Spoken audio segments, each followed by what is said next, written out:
mensonge englobe à lui tout seul la vérité.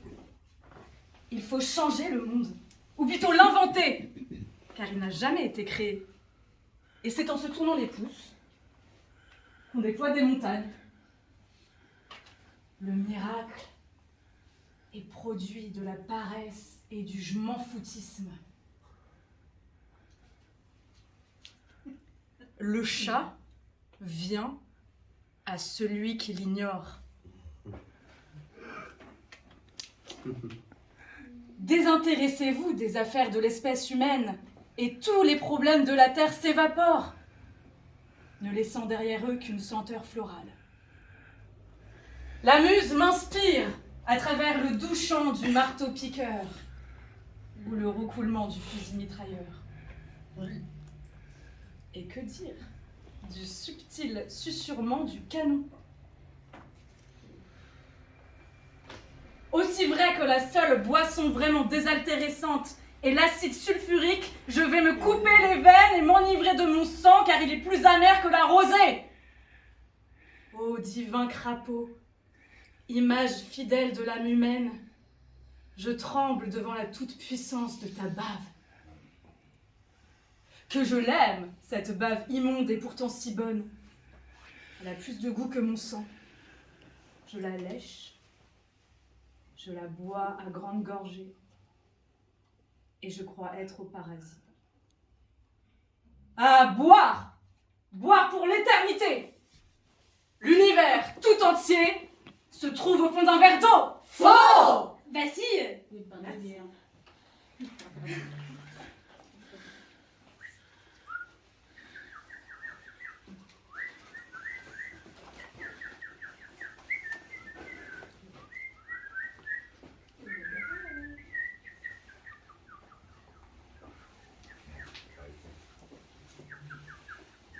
C'est l'arbre que vous choisissez.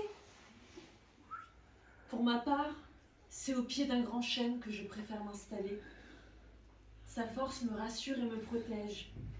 Et sous ses branches aux feuilles lobées, j'aime m'y reposer.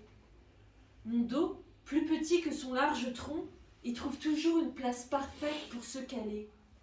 Ces feuilles qui dansent et se balancent me bercent. Quelques rayons de soleil les traversent. Un cache-cache qui hypnotise mon regard. Mes paupières lourdes s'ouvrent et se ferment. Je sens venir l'heure de la sieste.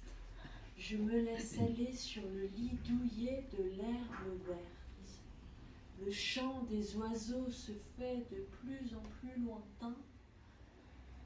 Ah, qu'il est bon l'instant d'une sieste, de préférence à l'ombre d'un grand chêne. Insulte! Permettez. Je consulte. Je mandibule. Je masticule. J'inculte à coups de marteau si nécessaire. J'inculte. Ainsi soit.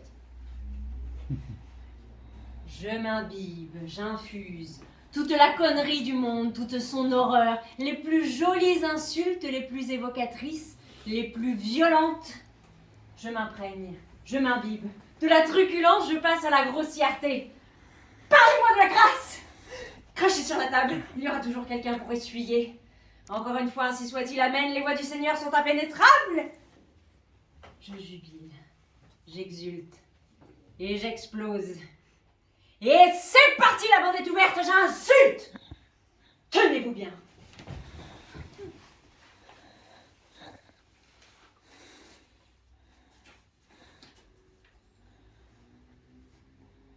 La curiosité est un vilain défaut. C'est ça qu'on disait lorsque j'étais môme. Les enfants bien élevés ne demandent pas tout le temps « pourquoi ?», ne tendent pas à l'oreille dès qu'on se met à chuchoter, ne fouillent pas dans la bibliothèque à la recherche des livres placés tout en haut. Les enfants bien élevés gobent toutes les sornettes qu'on veut bien faire entrer dans leur petit cerveau, quitte à se tordre un peu la comprenette lorsque ça coince trop. Et les peuples? Les peuples, c'est pareil. Le peuple est un grand enfant. Un peuple bien élevé ne demande pas tout le temps pourquoi on lui a promis la lune et les lendemains qui chantent, avant de lui dire que Finalement, pour la lune, c'est déjà complet. Et que si demain se lève encore, on aura bien de la chance.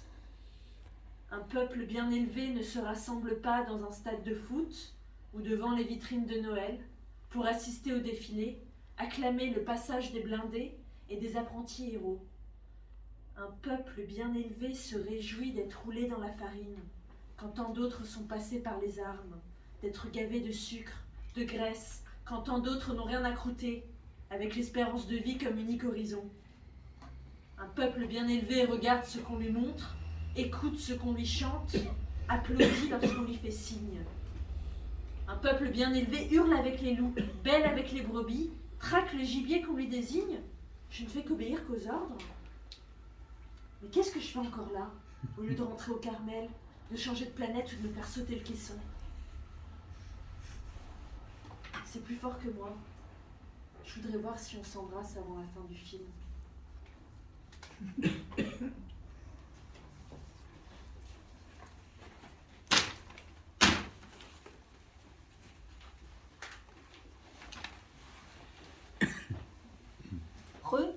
Rejoindre un souvenir.